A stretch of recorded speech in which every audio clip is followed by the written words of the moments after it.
Hello नमस्कार दोस्तों, कैसे हो आप सब? उम्मीद करेंगे मस्त मजे में हो। मैं भी बिल्कुल मस्त मजे में।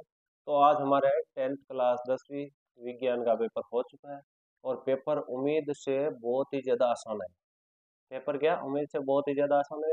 आप सभी ने देखा होगा, मैंने भी पढ़ा है, सॉल्व भी किया है। और कोई भी अच्छा क्वेश्चन या बड़ा क्वेश्चन नहीं था।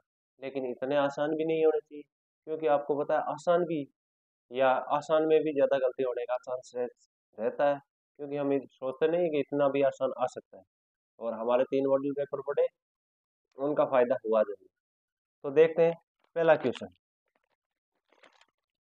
पहला क्वेश्चन था कि Fe plus H two Fe3O4 plus H two उपरोक्त अभिक्रिया में संतुलित समीकरण में Fe का गुणांक।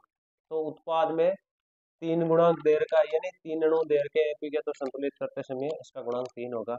तो इसमें 3 ऑप्शन राइट था। फिर दूसरा क्वेश्चन में था कि दही में उपस्थित अम्ल। मैंने बार बार बोला था अम्ल से एक सवाल पूछा जाएगा, कोई सा भी अम्ल पूछे। तो ये सवाल अपने पेपर के अकॉर्डिंग था। तो इसमें दही में पूछा है तो लैक्टिक अम्ल। फिर है उष्मा का सबसे अच्छा चाल सक्रियता श्रेणी में, इसमें कॉपर होगा। समझ में आ रहा है? कीटोन समूह प्रक्रियात्मक समूह से एक सवाल पूछा जाता है 1 नंबर में। तो कीटोन का पूछा तो CO समूह। फिर उसके बाद आगे चलते हैं। आगे चलकर मानव में हृदय तंत्र का वे भाग जो संबंधित है, तो हृदय किससे संबंधित है? परिसंचरण तंत्र से संबंधित है। और हम आपको प्रूफ के रूप में हमारे नोट्स भी देंगे। हमारे मॉडल पेपर जो मैंने बनाए थे वो अवेलेबल है। कैसे? एक तो ये रहा सेकंड मॉडल पेपर, ये रहा फर्स्ट मॉडल पेपर, और ये सारे रहे लास्ट वाले, थर्ड वाले। तो इनके प्रिंट है, अभी दिखाएंगे आपको। पर्ण में छिद्र के खुलने व बंद होने का कार्य किसके द्वारा? द्वार कोशिकाओं। पर्ण में रंध्र के खुलने और बंद होने का कार्य द्वार कोशिकाओं। अंतःस्रावी ग्रंथि सभी अंगों में वृद्धि प्रेरित होती है, तो पीयूष ग्रंथि। वृद्धि हार्मोन किसमें? पीयूष ग्रंथि। जब पुष्प में पुंकेसर और स्त्रीकेसर दोनों उपस्थित होते हैं तो पुष्प कहलाते हैं। एकलिंगी द्विलिंगी, यानी एकलिंगी स्वपरागण, पर परागण और उभयलिंगी, तो उभयलिंगी कहलाते हैं। फिर उसके आगे क्वेश्चन था पुरुष में लिंग गुणसूत्र होते हैं, तो XY होता है। इसमें तो कोई सोचने वाली बात नहीं। एक व्यक्ति समतल दर्पण से 3 मीटर दूर खड़ा है, तो व्यक्ति तथा उसके प्रतिबिंब के बीच की दूरी, तो तीन तो प्रतिबिंब और दर्पण के बीच की, और तीन ही दर्पण से बिंब की, तो 6 हो गई टोटल। फिर अपवर्तनांक से सवाल आया है कि साइन आई बराबर ए, साइन आर बराबर बी, तो म्यू अपवर्तनांक बराबर क्या होगा? Sine I upon sine R, mu बराबर यही होगा। तो बी अपॉन, यानी ए अपॉन बी, ये आ जाएगा। फिर उसके बाद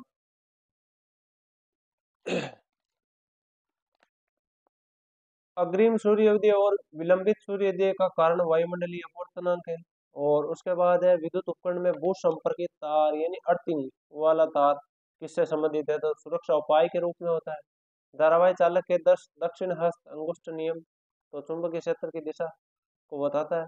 और यह भी हमारे उसी में दक्षिण हस्त अंगुष्ठ नियम हमारे नोट्स में या फिर हमारे मॉडल पेपर में एज इट इज लिखा है। कुछ क्वेश्चन एज इट इज है, कुछ में लैंग्वेज अलग है। फिर लेड नाइट्रेट का ऊष्मीय वियोजन करने पर नाइट्रोजन गैस या नाइट्रोजन युक्त गैस का नाम नाइट्रोजन डाइऑक्साइड या नाइट्रोजन ट्राइऑक्साइड। फिर है HCl के वियोजन में रिनाइन H प्लस होता है, Cl माइनस, तो Cl क्लोरीन होगा रिनाइन के रूप में। फिर है C3H8, यानी प्रोपेन में सहसंयोजक बंधों की संख्या तो 10 होती है। प्रोपेन में सहसंयोजक बंधों की एक कृत्रिम वक्र नाइट्रोजनी अपशिष्ट उत्पादों को रुधिर में उपोहन द्वारा निकालने की एक युक्ति है। दो तंत्रिका कोशिकाओं के मध्य खाली स्थान को सिनेप्स कहते हैं। ये हमारे क्वेश्चन में आया हुआ है, मॉडल पेपर 1 का दूसरा ही क्वेश्चन है। मॉडल पेपर पहले का दूसरा क्वेश्चन है क्या? दो तंत्रिकाओं के मध्य रिक्त स्थान को क्या कहते हैं? सिनेप्स कहते हैं। प्रूफ है। आगे आगे है प्रतिबिंब की ऊंचाई और बिंब की ऊंचाई का अनुपात गोलीय दर्पण का अपवर्तनांक कहलाता है। बिंब की ऊंचाई और प्रतिबिंब की ऊंचाई को गोलीय दर्पण का अपवर्तनांक, ये भी आया हुआ सवाल है, लास्ट में सारा सब कुछ दिखा देंगे। फिर है दीर्घ दृष्टि दोष निवारण में उत्तल लेंस का प्रयोग किया जाता है। अब 3 दोस्तों में से एक दोस्त तो पूछ लिया गया, दीर्घ दृष्टि या दूरदृष्टि दोष किसे कहते हैं। फिर है पीतल किन दो धातुओं से मिलकर बनी होती? मिश्रित धातुओं से। तो तांबा दे रखा था, 10 था आपको लिखना था। जस्ता और तांबा मिलकर पीतल का निर्माण करते हैं। फिर है सल्फर ब्रोमीन आयोडीन में से चयन करके द्रव्य अधातु का नाम लिखिए। इसमें क्या आपको जो कमरे के ताप पर द्रव्य अवस्था में पाई जाती है डायरेक्ट सवाल पूछा है और ये हमारे नोट्सों के अकॉर्डिंग भी है, तो आपको ये भी बताएंगे हम कहाँ से आया है सवाल। तो कहने का मतलब इसमें अभी तो ब्रोमीन लिखो, साथ ही दिखा देंगे। फिर है C H three C double bond C H का नाम बताइए, तो इसका नाम क्या होगा एल, यानी 3 कार्बन है तो प्रोपेन और 3 बंद आ रहे तो प्रोपाइन, प्रोपाइन। फिर है रेजिन एवं गोंद का पादप के कौन से भाग द्वारा संचित होते हैं, तो पादप के कोशिकीय रिक्ति से संचित होते हैं, कोशिकीय रिक्ति में। फिर है फिर क्वेश्चन आया मस्तिष्क वाले पार्ट से बहुत ही ज्यादा कि रक्त दाब, लार आना तथा वमन का नियंत्रण, ये हमारे नोट्स में नहीं था, डायरेक्ट बता रहा हूँ। 2 जीवाणु जनित रोगों के नाम, इससे आसान सवाल क्या पूछेगा। मेंडल के लक्षणों की वंशागति नियम के प्रयोग में F2PD में प्राप्त बौने पौधों का अनुपात 3:1 या 3:, यानी 3:1 ही होगा, प्रतिशत में देर का होगा। फिर है गोलीय लेंस के लिए बिंब दूरी u, प्रतिबिंब दूरी v और फोकस, यानी लेंस सूत्र पूछा है 1/v माइनस 1/u बराबर 1/f, ये हमारे इसी मॉडल पेपर से है। लेंस का कौन सा भाग पुतली के साइज को परितारी का, ये भी आया हुआ है। पारितंत्र में उपभोक्ता का उदाहरण बताना था आपको।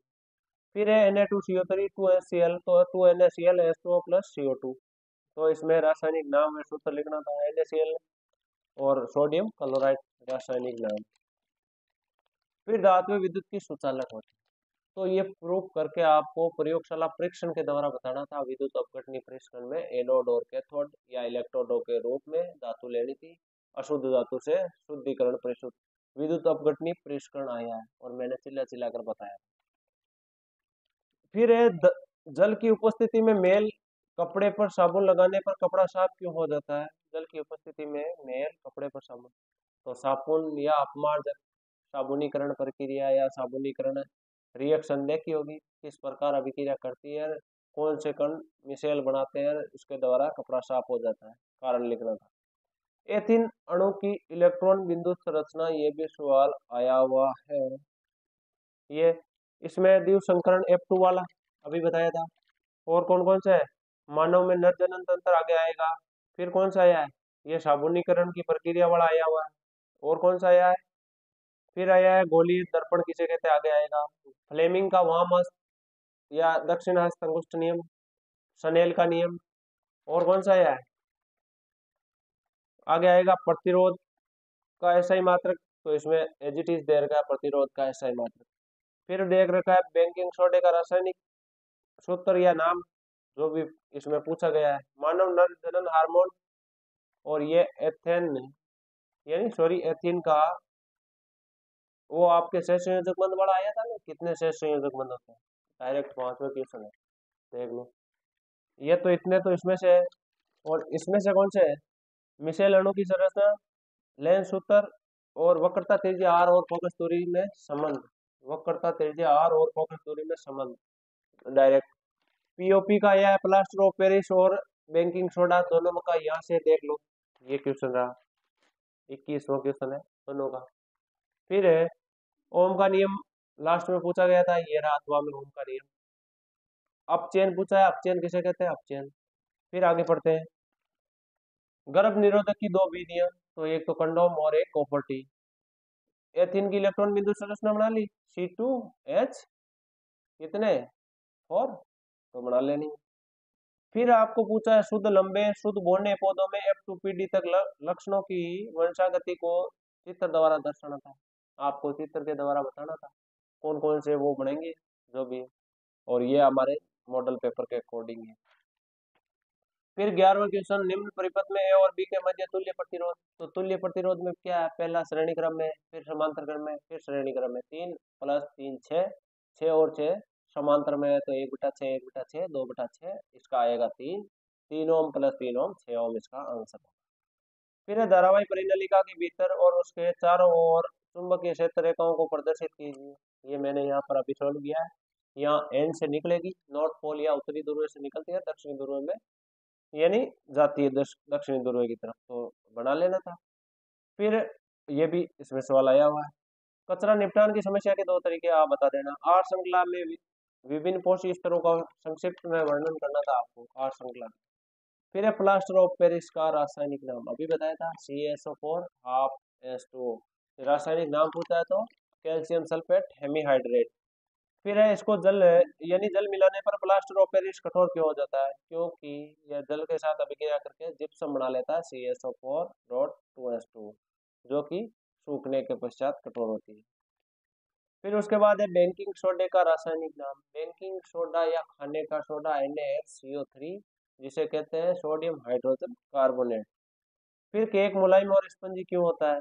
फिर अनैच्छिक क्रिया मस्तिष्क वाले चैप्टर से बहुत ही ज्यादा क्वेश्चन आए हैं, और मस्तिष्क के क्वेश्चन है वो मैंने ज्यादा नहीं डाले थे, और मस्तिष्क के क्वेश्चन भी आए हैं। और वर्षण से स्त्रावित हार्मोनों के नाम तथा दो कार्य। टेस्टोस्टेरोन हार्मोन वर्षण से स्त्रावित होता है, हार्मोन का नाम लिखकर दो कार्य लिख देते हैं। फिर है मानव जर यानी मानव नर जनन तंत्र का नामांकित चित्र या मादा जनन तंत्र का नामांकित। अभी आपको बताया था नर जनन तंत्र और मादा जनन तंत्र। और ऐसे तो क्वेश्चन आया है मस्तिष्क से, यानी विद्युत अपनी प्रसरण भी मैंने दिया था, और मानव मस्तिष्क के विभिन्न भागों व कार्य भी दिया था, लेकिन एज इट इज क्वेश्चन नहीं है, एज इट इज की बात कर रहे हैं। फिर उसके बाद इसमें फिर इसके बाद है कि कौन सा नियम, यानी मानव नर जनन तंत्र और मादा जनन तंत्र आया है, उसके बारे में लास्ट में इसमें से बता देंगे फाइनल मॉडल पेपर में से कितने हैं। फिर है विद्युत विभवांतर किसे कहते हैं? विभवांतर की परिभाषा लिखनी थी, इसका SI मात्रक वोल्ट होता है। विभवांतर का छोटे वाले क्वेश्चन में बताया था। विभवांतर का यानी विद्युत विभवांतर मापने के लिए कौन सा, तो वोल्ट मीटर काम में लेते हैं, और वोल्ट मीटर को समांतर क्रम में जोड़ते हैं। ये क्वेश्चन दूसरा। ओम के नियम के विभवांतर और विद्युत धारा का मध्य ग्राफ कीजिए। ओम का नियम पूछा है, विभवांतर और धारा का मध्य ग्राफ खींचना था। फिर है विद्युत प्रतिरोध को परिभाषित, प्रतिरोध R का मान लिखना था। SI मात्रक ओम होता है प्रतिरोध का। प्रतिरोध यानी विद्युत धारा का मापने के लिए कौन सा यंत्र? पहले पूछा था वोल्टता मापने या विभवांतर को मापने के लिए, तो वोल्ट मीटर, और धारा को मापने के लिए एमीटर। और धारा मापने वाला यंत्र श्रेणी क्रम संयोजन में जुड़ता है। फिर है ओम के नियम के प्रयोगात्मक अध्ययन का नामांकित विद्युत परिपथ चित्र बनाइए। तो ओम का नियम ये रहा आप सभी के सामने, बिल्कुल एज इट इज, घबराने वाली बात ही नहीं। फिर आगे कोयले का देन, कोयले का देन भी आया हुआ है, कहाँ पर आया हुआ है, तो कोयले का देन C+O2 बराबर CO2। ये उस फाइनल मॉडल पेपर में अभी भी दिखाएंगे आपको, लेकिन अभी देखो कार्बन, फिर था carbon second plus hydrogen copper plus जल, इसमें शब्द समीकरण की रासायनिक समीकरण लिखनी थी, क्या तकलीफ है। फिर है अपचयन को परिभाषित कीजिए, हाइड्रोजन का जुड़ना और ऑक्सीजन का निकलना, अपचयन। Iron plus copper sulphate, iron sulphate plus copper Fe plus CaSO4 FeSO4 plus Cu, कौन सी संतुलित रासायनिक समीकरण लिखनी है? विस्थापन अभिक्रिया होगी। कॉपर सल्फेट के विलयन में डूबी हुई लोहे की कील की अभिक्रिया के प्रदर्शनी में सुव्यवस्थित उपकरण को चित्र दे समझाइए, यानी आपको प्रयोग दे रखा है किताब में, आपको एज इट इज प्रयोग लिखना था। फिर उसके आगे प्रकाश संश्लेषण प्रक्रम के दौरान कौन कौन सी घटना, प्रकाश संश्लेषण वाली वो लिख लेनी थी समीकरण। एक पत्ती के अनुप्रस्थ काट का चित्र बनाइए। रंध्रों के खुलने बंद होने की प्रक्रिया, रंध्र के खुले हुए बंद होने का चित्र भी बना लेना था, पहले पार्ट जो भी है। फिर है गोलीय दर्पण किसे कहते हैं? जिसका परावर्त पृष्ठ गोल हो, और गोलीय दर्पण के ध्रुव P को दर्शाना परिभाषित करना था। फिर है यदि एक लेंस की क्षमता 4 डायोप्टर है तो फोकस दूरी 25 सेंटीमीटर होगी। एचटी सवाल उठाया हुआ है, अभी आपको बता देंगे, ये सवाल भी हमारे मॉडल पेपर में से है। फिर है लेंस का आवर्धन, लेंस का आवर्धन प्रतिबिंब की ऊंचाई अपॉन बिंब की ऊंचाई को लेंस का आवर्धन कहते हैं। लेंस का मुख्य अक्ष बताना था। फिर है यदि गोलीय दर्पण की वक्रता त्रिज्या 14 सेंटीमीटर तो फोकस दूरी आधी हो जाएगी 7 सेंटीमीटर।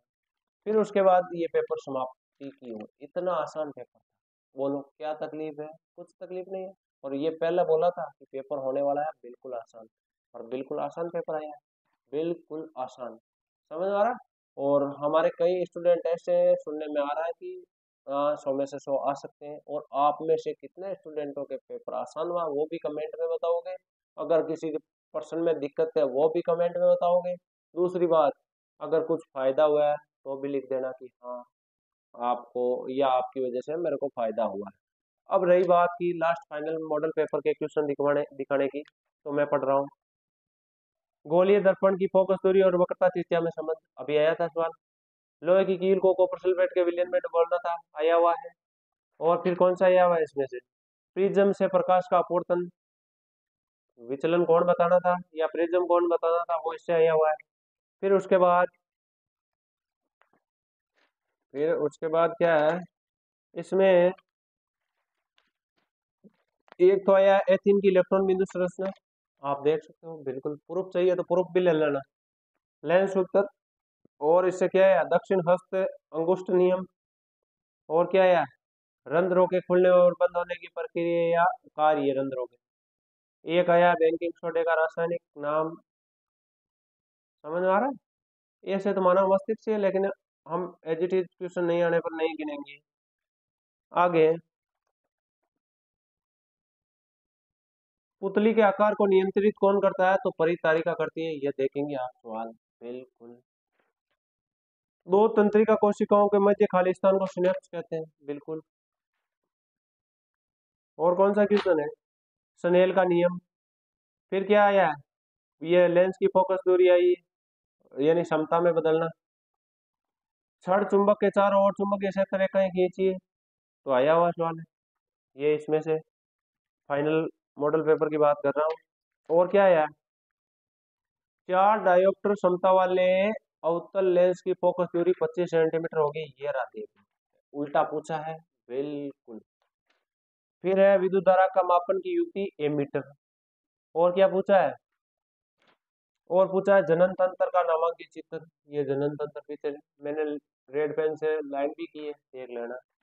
फिर है प्रतिरोधों का संयोजन, समांतर और श्रेणी क्रम। फिर उसके बाद क्या है यार, एक आया है कौन सी धातु कमरे के ताप पर द्रव अवस्था में पाई जाती है, तो ब्रोमीन, सॉरी ये धातु। फिर है दो गर्भ निरोधक युक्तियों के नाम ये रहे, एक है कोयले के देन की रासायनिक अभिक्रिया, दोनों आया देख लो नीचे, रेड पेन से मैंने ब्लैंक भी किया। फिर है वोल्ट मीटर किसका मात्रक है, तो विभवांतर का उल्टा पूछा है। विभवांतर को मापने वाला यंत्र वोल्ट मीटर है। और किसी धारावाही परिनलिका के भीतर चारों ओर चुंबकीय क्षेत्र रेखाओं को प्रदर्शित करने का चित्र बनाइए, आया हुआ है। क्षण चुंबक के चारों ओर चुंबकीय क्षेत्र रेखाएं, दूरदर्शी दोष के निवारण किस प्रकार किया जाता है, आरेख द्वारा समझाइए। इसमें से ज्यादा है। अब और भी है, चलो यही थे। तो आपने देखा, हमने 70-80% बताए थे, लेकिन 90 के लगभग आए हैं। एक मस्तिष्क वाले पार्ट से हमारे नहीं आए, बाकी सारे सब कुछ एजिटी है। और आपने देख ही लिया परिणाम किस प्रकार था। और मैंने ये बोला था कि विज्ञान का पेपर आसान होगा, आसान हुआ या नहीं हुआ। और जिसके भी 100 में से 100 नंबर आने वाले हैं वो कमेंट में बता देना कि हाँ हमारे 100 में से 100। और अगर मैंने कहा और वो क्वेश्चन नहीं मिला तो भी बता देना, क्योंकि विपक्ष भी होना जरूरी है। मैंने 70-80% का कहा है, 70% या 80-90% सिलेबस से है। बिल्कुल आसान पेपर था, इसमें बताने वाली कोई तकलीफ वाली बात नहीं थी। तो मिलते हैं नेक्स्ट वीडियो में, तब तक के लिए धन्यवाद।